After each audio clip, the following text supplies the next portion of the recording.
사랑하는 행복한 교회 성도 여러분, 이 영상을 보시는 하나님 나라의 귀한 자녀 여러분, 오늘은 2022년 12월 27일 화요일입니다.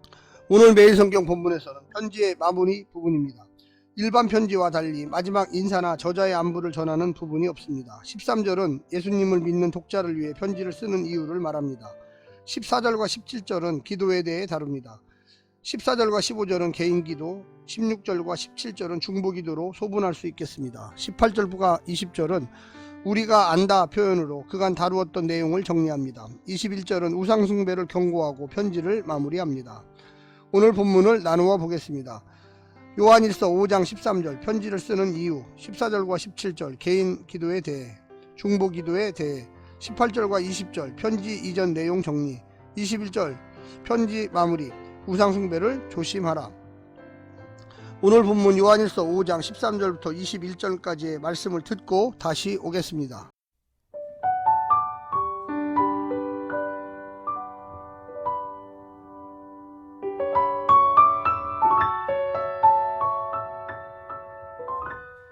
내가 하나님의 아들의 이름을 믿는 너희에게 이것을 쓰는 것은 너희로 하여금 너희에게 영생이 있음을 알게 하려 함이라.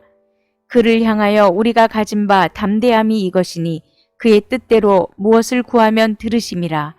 우리가 무엇이든지 구하는 바를 들으시는 줄을 안즉 우리가 그에게 구한 그것을 얻은 줄을 또한 아느니라. 누구든지 형제가 사망에 이르지 아니하는 죄범하는 것을 보거든 구하라. 그리하면 사망에 이르지 아니하는 범죄자들을 위하여 그에게 생명을 주시리라. 사망에 이르는 죄가 있으니 이에 관하여 나는 구하라 하지 않노라. 모든 불의가 죄로 돼 사망에 이르지 아니하는 죄도 있도다. 하나님께로부터 난 자는 다 범죄하지 아니하는 줄을 우리가 아노라. 하나님께로부터 나신 자가 그를 지키심에 악한 자가 그를 만지지도 못하였느니라. 또 아는 것은 우리는 하나님께 속하고 온 세상은 악한 자 안에 처한 것이며, 또 아는 것은 하나님의 아들이 이르러 우리에게 지각을 주사 우리로 참된 자를 알게 하신 것과 또한 우리가 참된 자 곧 그의 아들 예수 그리스도 안에 있는 것이니 그는 참 하나님이요 영생이시라. 자녀들아, 너희 자신을 지켜 우상에게서 멀리하라.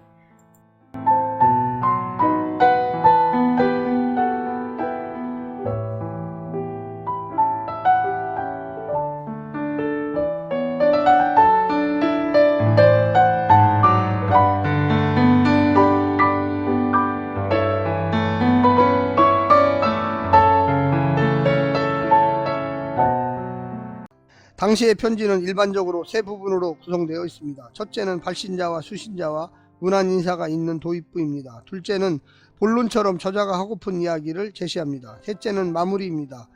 여러 형태가 있지만 보통 본론의 정리나 저자 근황과 함께 마지막 인사를 제시합니다. 요한일서는 당시의 전형적 도입부와 마무리가 없습니다. 신약의 편지 중 가장 독특한 서신서입니다.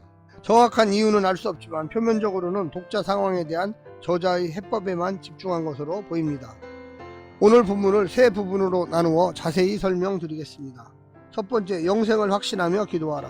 사도는 신자들에게 자신의 정체성에 확신을 갖도록 돕기 위해서 편지를 썼습니다.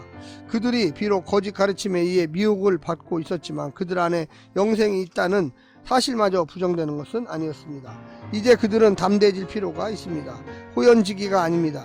근거 있는 확신입니다. 이제 그 확신을 갖고 살아계신 하나님 아버지께 예수 그리스도를 의지하여 나아가 기도하라고 하십니다. 그 권리와 특권을 담대하게 향유하라고 하십니다. 그분의 사랑을 의지하여 구하면 받을 수 있다고 믿으라고 이야기하고 있습니다. 두 번째는 형제를 위해 기도하라. 사망에 이르는 죄가 있고 사망에 이르지 않는 죄가 있습니다. 누구든 정도의 차이는 있지만 죄를 안 지을 수는 없습니다. 사망에 이르는 죄에 대해서는 우리가 어쩔 수 없습니다. 그 죄가 정확히 무엇인지도 알 길이 없습니다. 그러니 성도는 누구든 실족한 형제를 위해 기도해야 할 것입니다. 그것이 형제를 향한 큰 사랑의 표현입니다. 기도로 표현된 사랑입니다.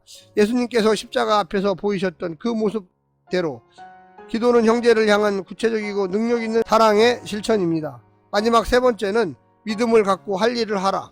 성도는 하나님께서 창조하신 자들입니다. 그러니 범죄할 수도 없습니다. 기도하고 간구한다면 우리는 얼마든지 하나님께로부터 나신 아들 예수님의 도움으로 죄를 이길 수 있다는 뜻입니다. 그분이 우리에게 지각을 주셔서 참된 것을 분별하게 하시니 이길 수 있습니다. 우리가 아들을 믿는 믿음을 포기하지 않는 한 하나님도 절대 우리를 포기하지 않으시고 악의 시험이나 고난을 허락하시지만 그 한계를 정해 주십니다. 아들이신 예수님께서 하나님을 아는 지각을 우리에게 주시고 우리가 하나님이신 그 아들 안에서 영생을 누리게 하십니다. 저절로 되는 것은 아닙니다. 우리가 할 일이 분명히 있습니다. 우리 자신을 지켜 우상에게서 멀리하라는 일입니다. 우상을 섬기면서도 하나님께 기도한다면 어떻게 영생을 누릴 수 있겠습니까? 사랑하는 성도 여러분, 우리가 이 땅에 살면서 하나님의 자녀임을 표시해야 합니다. 그러므로 우리가 사단의 공격으로부터 피할 수가 있는 것입니다. 온 진리이신 하나님을 따르는 성도들, 특히 요한 공동체의 성도들이 놀라운 축복과 은혜 가운데 사셨을 줄로 믿습니다. 오늘 하루도 승리하십시오. 샬롬.